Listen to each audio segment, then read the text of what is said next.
Ladies and gentlemen, we back. Hit the like button, people. Subscribe. Start this thing off with this NFL weekend. Divisional round results anyway. Yep. Start this thing out with first game. And first game gonna be NFC Minnesota Vikings versus the 49ers. And for a while, well, the first quarter anyway, it was competitive. Yeah. They were going back and forth. And I kind of, like the first drive from Minnesota, they stalled. Then 49 went right down there and scrolled. And I was like, uh-oh, Minnesota, you're going to have a problem. You're going to have a problem because that defense, who is supposed to be top 10, top 5 defense, they just went right down there and shredded you. Yeah, but they came back. Minnesota came right back in the second drive, yeah, and scored and put up 7. And it's impressive. But the thing is with the Niners is that you see that they similar to Tennessee in ways. Like, their defense is better than Tennessee's. Yeah. But what I mean about them being similar is on the offense. Them guys can just give the ball to their running backs and say, we just going to punch you in the mouth.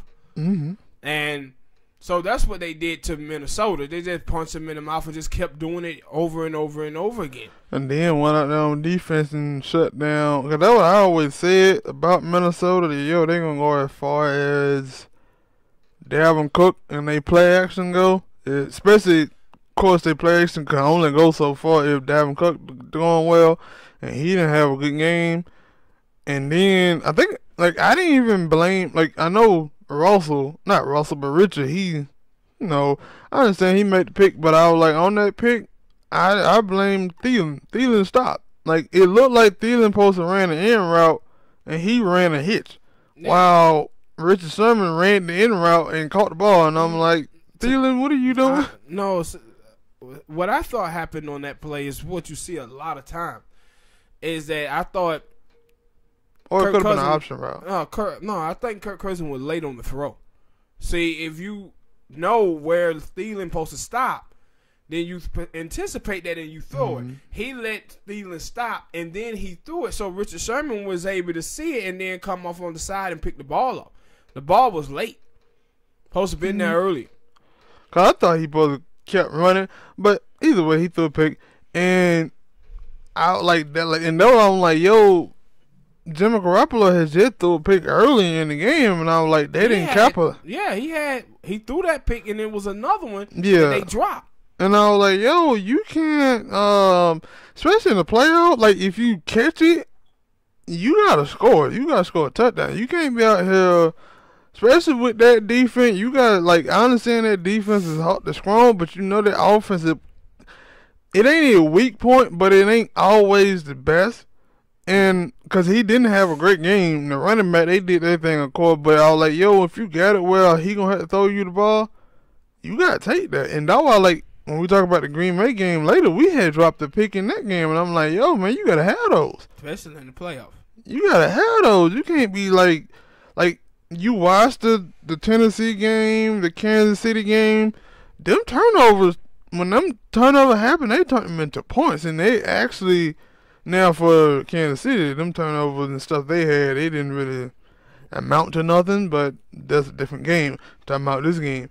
And Minnesota, I think that Minnesota would have, capitalized on them, that one turnover and had the other one. I think it would have been a different game because you seen after they got they pick, the 49ers capitalized on it. They went down and scored a touchdown. Mm-hmm.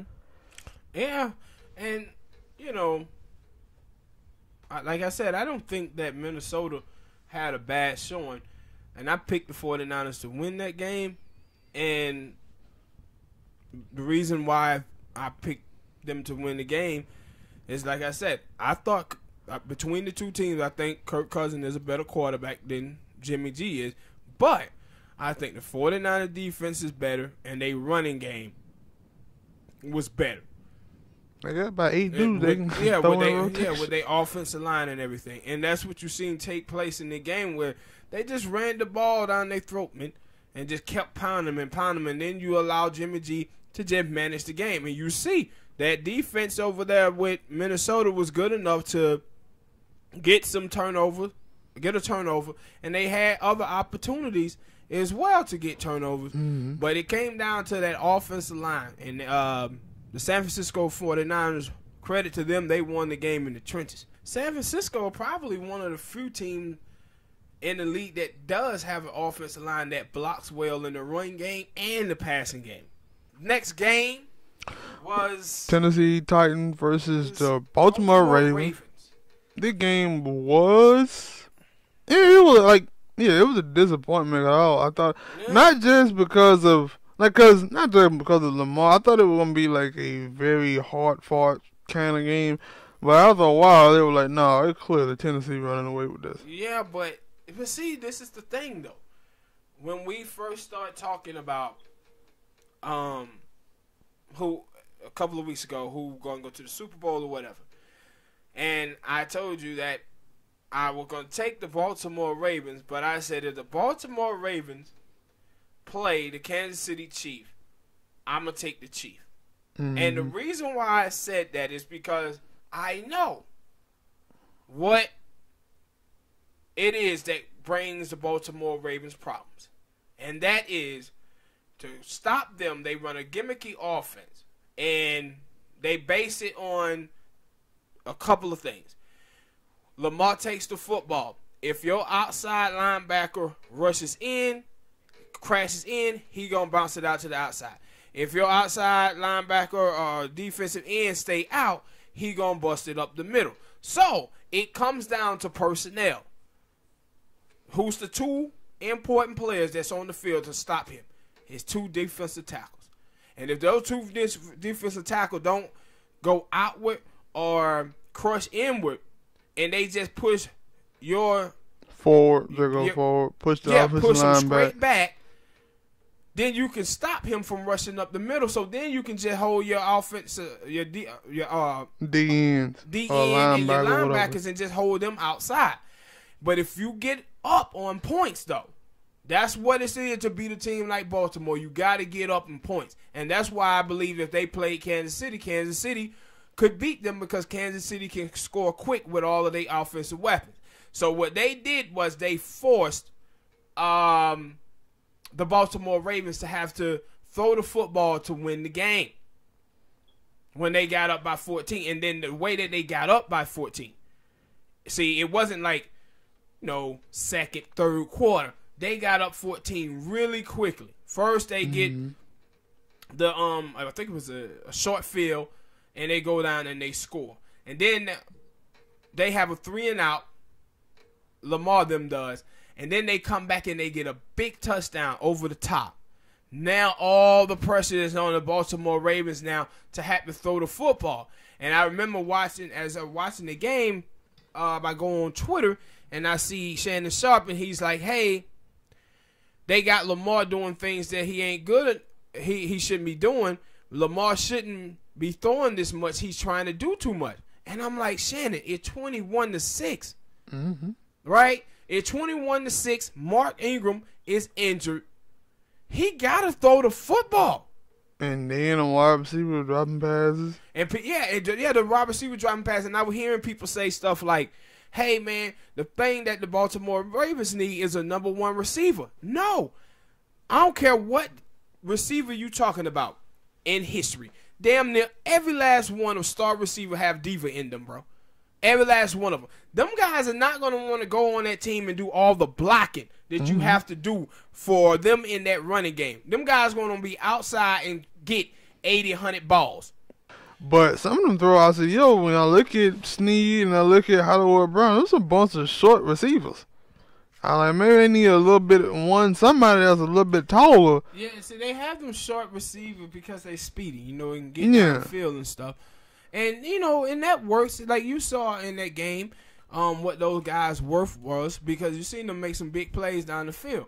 But the thing is, once you get a lead, man, on the Baltimore Ravens, they're going to have to pass the ball to try to stay in the game. Mm-hmm. And that's when them not having number ones receivers and tight ends, it come back to hunt them at that point. But you saw in this game, but you can't have those number one receivers with the type of offense that they run.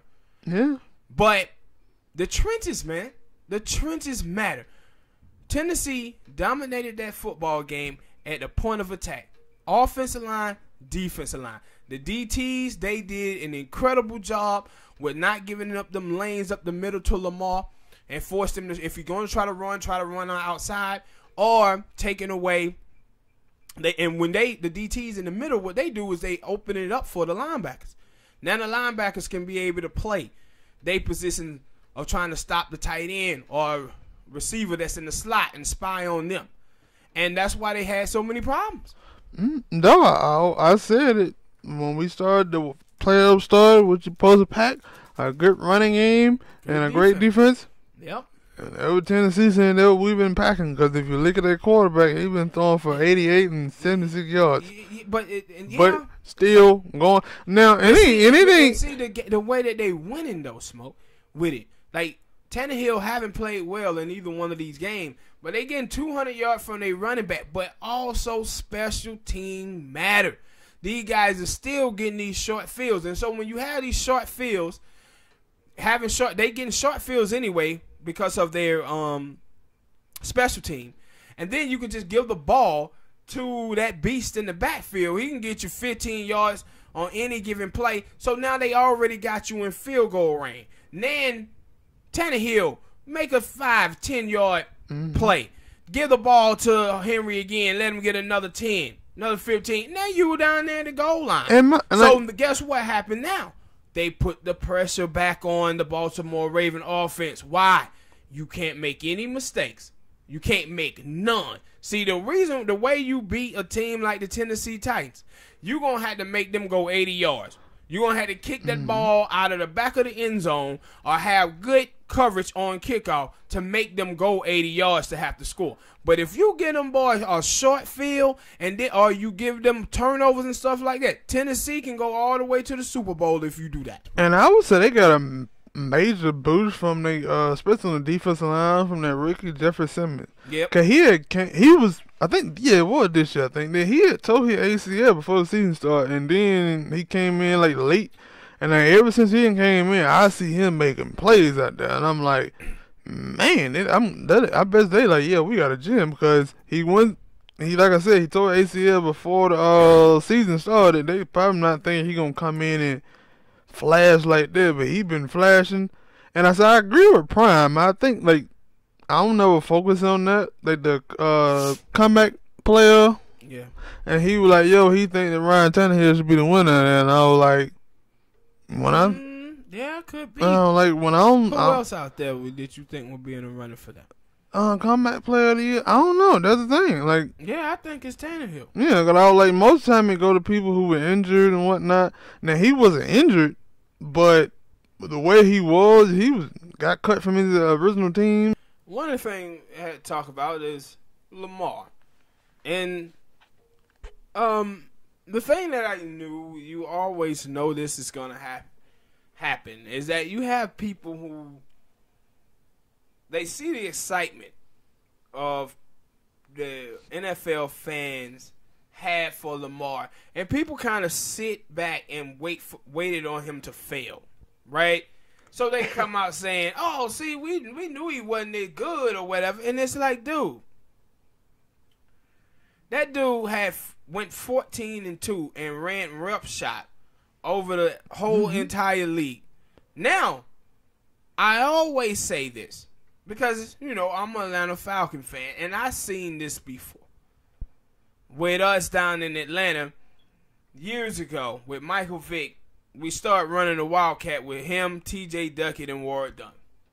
And we torched the league that year until we played Warren Sapp and the Tampa Bay Buccaneers. And they had the personnel to stop the Falcons' offense. And they did.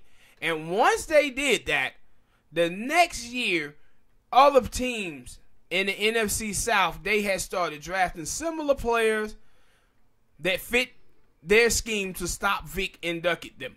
And they killed us and wiped us away with it. And see, the thing is with Lamar, people talk about Lamar. The thing that Lamar had is that first interception, that wasn't his fault. The dude couldn't jump, didn't jump and catch the ball. The second one, other interception, that was his fault. But that fumble, that's just good defense. Defense was on him. He tried to move away and keep his eye down the field. And see, this is the thing with Lamar. Normally they tell you, with running quarterbacks, they always trying to run, and they don't keep their eye down the field. That's why they can't play. So Lamar keeps it. Dude almost gets sacked. He starts running. Instead of him tucking the ball, what is he doing? Trying to keep his eye down the field, and then he gets script sacked. And they say, "Oh, look, Lamar fumbled." But this is what you asked him to do. Mm-hmm. You try to refrain from him being a running quarterback, but then when he tries to be a passer and he have a fumble that passers have, now it's he fumbled. Cause I thought by his numbers,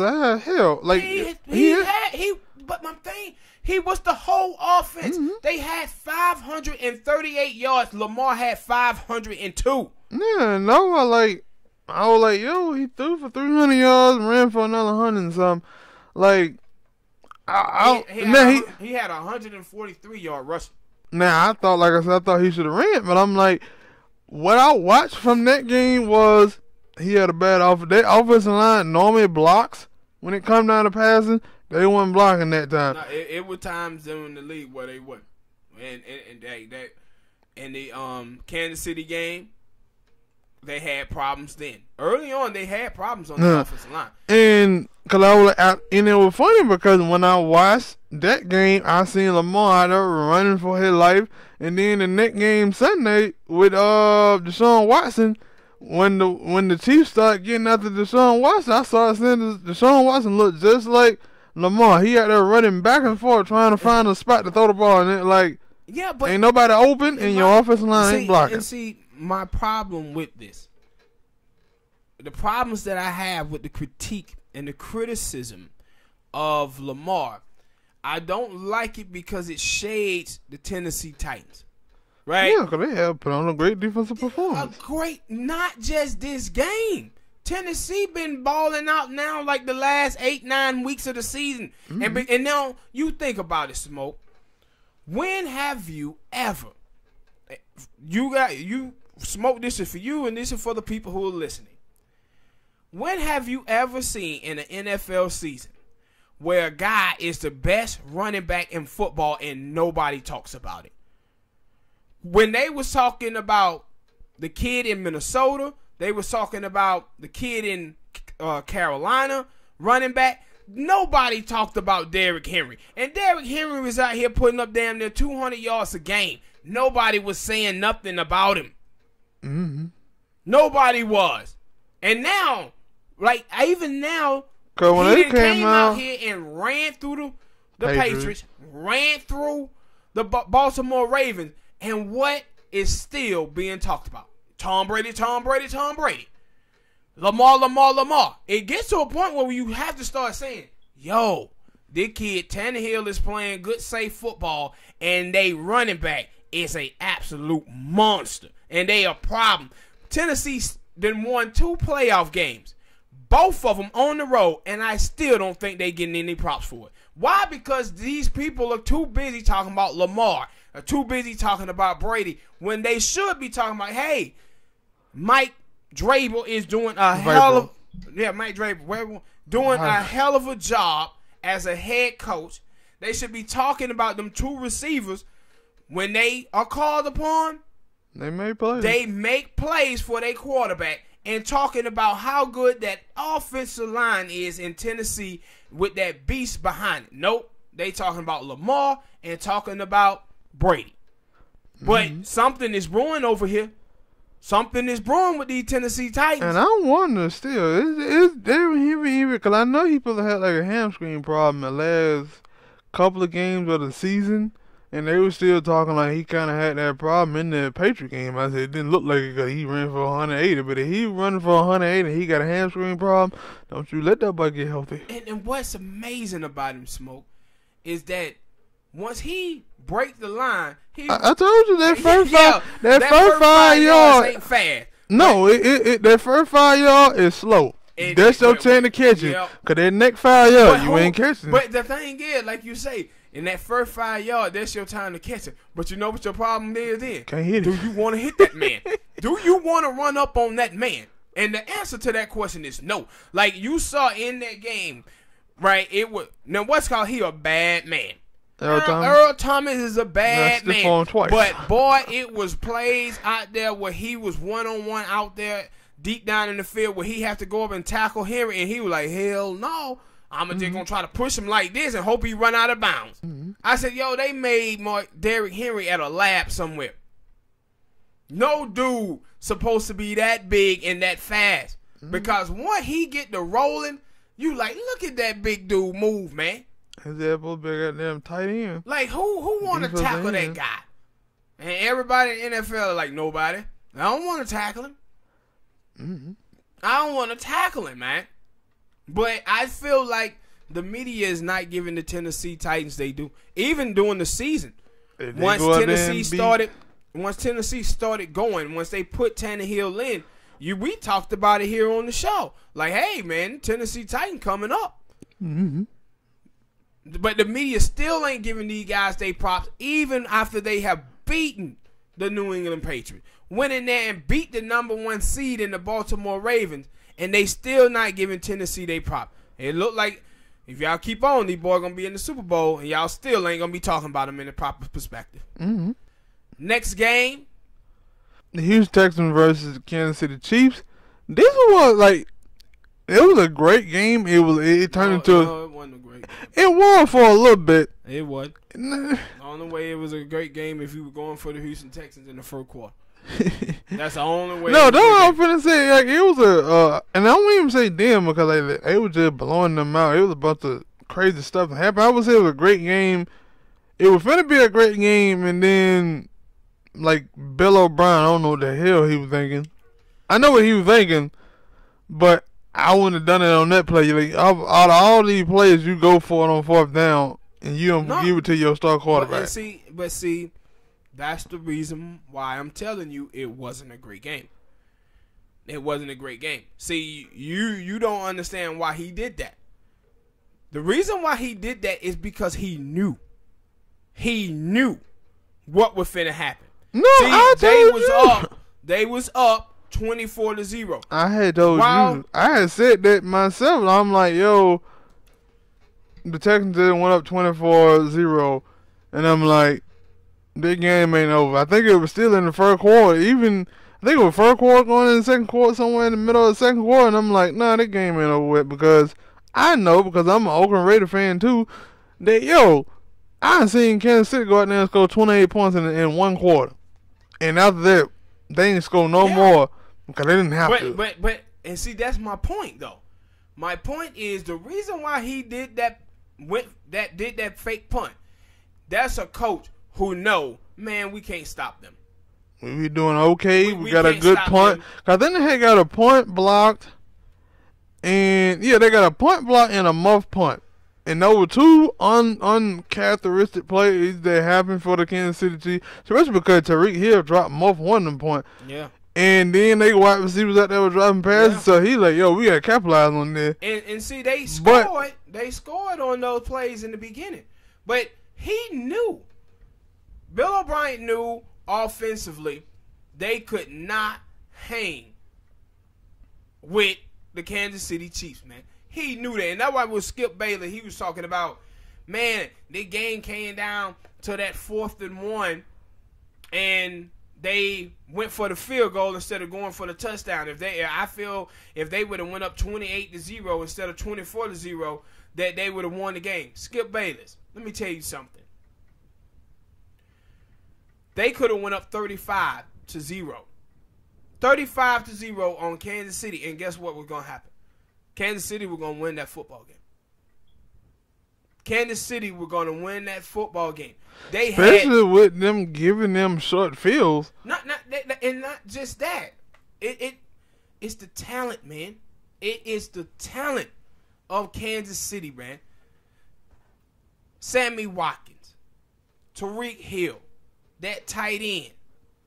Then the other receiver, Robinson, he can play as well. They got a nice offensive line, and they got one of the best quarterbacks in football.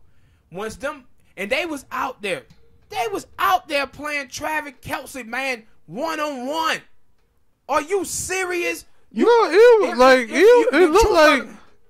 it was like because it was working, but I think what the dude name? I think it's like Lonnie Johnson, something like that. I don't know.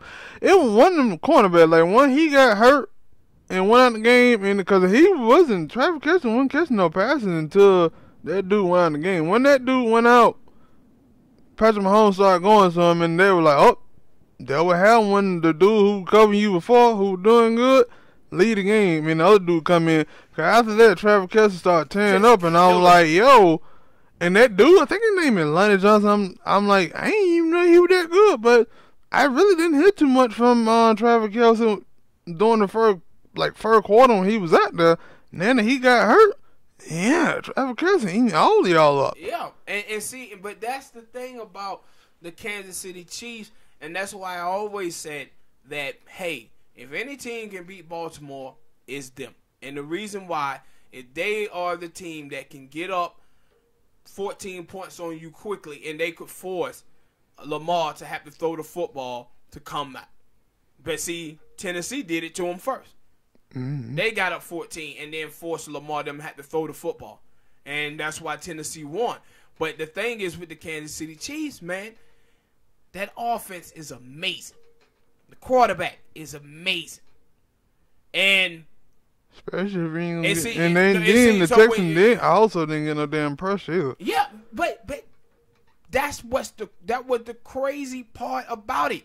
Because once they go up 24-0, you thinking, man, this is great for J.J. Watt. Now they can pin their ears back and just rush the passer because you know Pat Mahomes them love to throw the football anyway. Yeah. Now they in the position where they have to throw to come back, and they was getting no pressure on Pat Mahomes. Something that I had looked at, and I was like, yo, I wonder how bad JJ hurt is because like he didn't play like first, second. He only seemed like he used to come in on third down and rush pass. Yeah, and I was like, yo, that ain't like especially in that moment you want him out there every play because they're going to have to throw the ball. But if he only going to come in on third down, well, Patrick Mahomes threw the ball on first down, 15 yards. And around him threw the ball for almost 8 yards. So he ain't going to get on the field until they get somewhere down where it's like goal line. And by that time, he ain't got to do them and do a scramble drill and let somebody come open. And that was what happened a couple of times where he threw the ball to Kelce. Well, he would run around and find Kelce, and he would just dump it out. Yep. And one of the things, too, man, like sometimes in football, the little things matter. And one of the things that I was impressed with from the Kansas City Chiefs is them understanding their fan base. Because they get down 24-0, right? They were looking sad out there. The fans was quiet. It was quiet in that build, in that stadium. But when Pat Mahomes them scored that first touchdown, the way that the players reacted in the end zone and the way that Pat Mahomes reacted were fantastic. Because they were so excited. It wasn't just, hey, man, we still down, run off field. No, they acted as if they was up 40. And so the crowd got back lively into the game, and they got loud again. And that's when you started seeing and I also I think before Deshaun that, Watson them struggle on offense. And they get the ball back, and they go down there and score again. And you look up, and you like, oh, shit. It 24-14. And then they score again, and you like, these boys finna blow this game. They finna blow this game.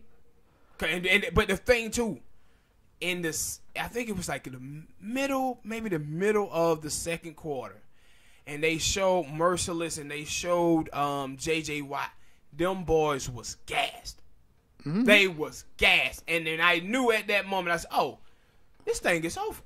Mm-hmm. And they still had a 10-point lead at this point. But just seeing J.J. Watt over there huffing and puffing, I said they can't keep up with these boys, man. And J.J. Watt is over there huffing and puffing, and they ain't even getting no pressure on Pat Mahomes. Like, you huffing and puffing and you ain't even getting it. Like, I said, nope, these guys are tired. Yeah. And the thing is, too, with impressed. I was impressed by the Kansas City defense because one of their best players, Chris Jones, didn't even play. But they I didn't know that. Yeah. Because they was still getting pressure out there on the Sean. Yes. Seeing him out there running for his life, and I'm like, and They, then I think they're also no, but I think he still played. I didn't understand that as far as like, cause I don't know who the cornerbacks are. Like, yeah, I do. I know they got Breland, they got Kendall Fuller, but I'm like, I ain't see too much of like in the late quarter going into the second quarter. I seen a little bit of DeAndre Hopkins, but after that, I ain't seen him do too much of nothing. Yeah. And then I'm like, yo, he had a right before. I know he supposed to got hurt, but he still played. Yeah, right before the end of half, going into halftime, he made a big catch. He made a big catch, but then the Kansas City defense shut down and they kicked the field goal. Mm-hmm. I think they were trying to get though. I think they were trying to get a field goal. Yeah, but I'm saying you. Yeah, I know. When he caught that big pass, he put him in position at that point to kick the field goal. They still had, I think, about 14 seconds on the clock, and they ran the play, it got stopped, and then Deshaun ran the ball to the side, and that's when they had to kick the field goal. Yeah, and I was like, yo, what? Like, especially because, like, Kenny Steele, I think they were wanting to play where he got open, and I was like, they had not Kendall Fuller, but Kyle Fuller. I ain't see him. Like, he started making play after the game was over with, and they were like, they're too late. And, with Bill O'Brien, to me, this Monday morning should be the topic of conversation down there. Because you saw this football team in Tennessee, not Tennessee Titans, but the Houston Texans be up and down all year long, man. Mm-hmm. All year long. And then you go up to Kansas City, you get up 24-0. At this point, you got to manage the football game, running the football, dink and dunking, passing with your quarterback, and then let Deshaun Watson make some plays with his legs. This is not like you was facing the damn San Francisco 49er defense. You wasn't. But they have these moments where they just fall off offensively. And then once Kansas City, it's the old Mike Tyson thing. Everybody got a plan until they get punched in the mouth. And they punched Kansas City in the mouth. Kansas City came back and counterpunched. But once Kansas City counterpunched them, they had the wet noodle legs after that. They had the wet noodle legs after that, and they never recovered. And it was like, so you can punch somebody, but you can't take the punch back. Because once they punched them back, and they had that game, I think it was 28-24 going to the third quarter. And I remember Skip said, he said, forget about how the game started, but if you told Deshaun Watson that he was going to have a 4-point deficit going into the third quarter, he probably would have took that. I said, yeah, but like you said, forget about the first half. But if you told him that first half was the way, he wouldn't have been for that 4-point lead. Because he would have been saying, oh, shit, we in trouble. We was up 24-0, and then they just came back, and now they up by 4. He wouldn't want that. So when they get the ball in the third quarter, you trying to look, you say, damn, whoo, Kansas City didn't got up the field that quick. Mm-hmm. That quick, they get up the field. And they score again. And it's like, man, now these boys is up big. And Skip talking about if they would have scored 35 points, they would have won the game. Hell, no, Bill O'Brien scored 51 on them. Yeah, I think the career roll, he was like, yeah, Bill O'Brien said, yo, we knew we would have to go scoring 50. And he was like, shit, even if you had scored 50, you still would have lost. Yeah, if you would have scored, that's what I'm saying. If they would have scored 50 points, they would have lost 51-50. Yeah, like, yeah. And because I was thinking, like, yo, they got a shot because they went down there and finally scored. I think it was like early fourth quarter. And I was like, okay, they down 10. They defense, they got to go out here and make a stop. Soon as I say that, Patrick Mahomes throw another touchdown. I was like, that game over. Yeah, I'm telling you, I knew that game was over. I knew that game was over at halftime. At halftime, when it was 28-24 Kansas City, I said, man, this game is over. Because you just seen it. Them dudes scored 51, outscored them 51-7. Yeah, they could not stop them offensively. They couldn't do anything with them boys, man. Nothing offensively. So it was on Kansas City. If Kansas City made mistakes, then they were going to be able to live some. Kansas City don't make any mistakes. They can't stop them. And you saw the first quarter, Kansas City dropping passes. Block punts. That's why they was in that game. But once the Kansas City Chiefs fixed their mistakes, barbecue chicken after that.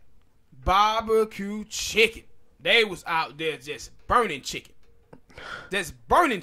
I said, oh my goodness, this is a rout. This is a rout. Well, congratulations to the Kansas City Chiefs and all of their fans. Next game. Seattle Seahawks versus Green Bay Packers. We was at home. Yep, and Green Bay win this football game. I picked the Packers to win this game, and the reason why, I thought they was this better football team. And you saw that with Beast Mode, right? And you saw they brought Beast Mode in because they knew they had all these injuries at the running back position. Seattle did. But it was a point in that game, I think it was like in the third quarter, and you look and you saw that Beast Mode had 11 carries for 21 yards. That told you who was going to win that football game right there. That's what I was like. I wondered because I was like, Marshawn get off, he going to make this game a whole lot harder because we know about Russell and his running ability.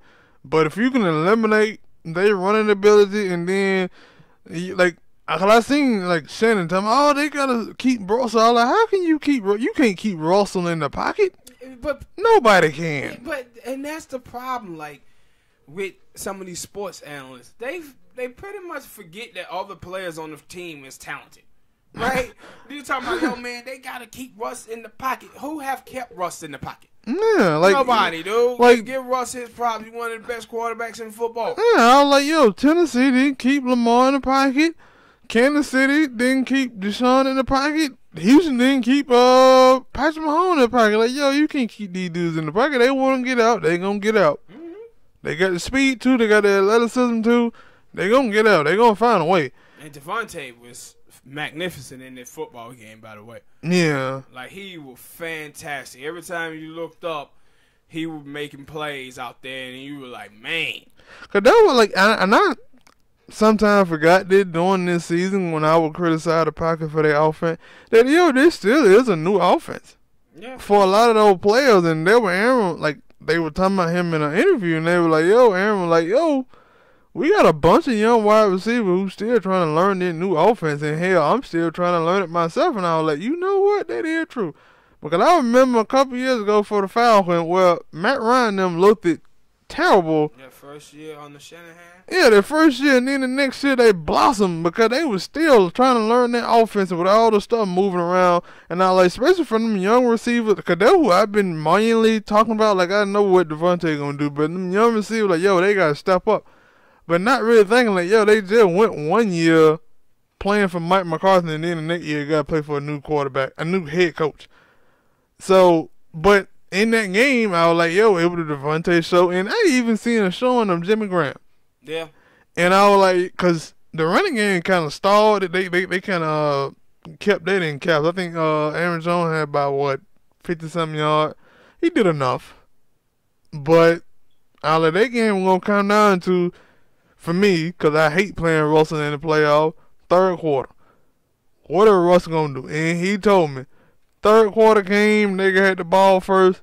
Oh, yeah. When they get 3rd and 5, 3rd and 2. No, not even 3rd and 2, but 3rd and 5, 3rd and 6. Yeah, I'm going to run it mostly every time. And I was like, man, I hate you. He started to scare me up a little bit, but then Green Bay went out there and scored another touchdown, and I was like, okay, Yeah. maybe we got this. And it's and Because if Russell gonna run, that means he gonna run out of time. Yeah, and like, Russell always gonna do his thing, Russell is.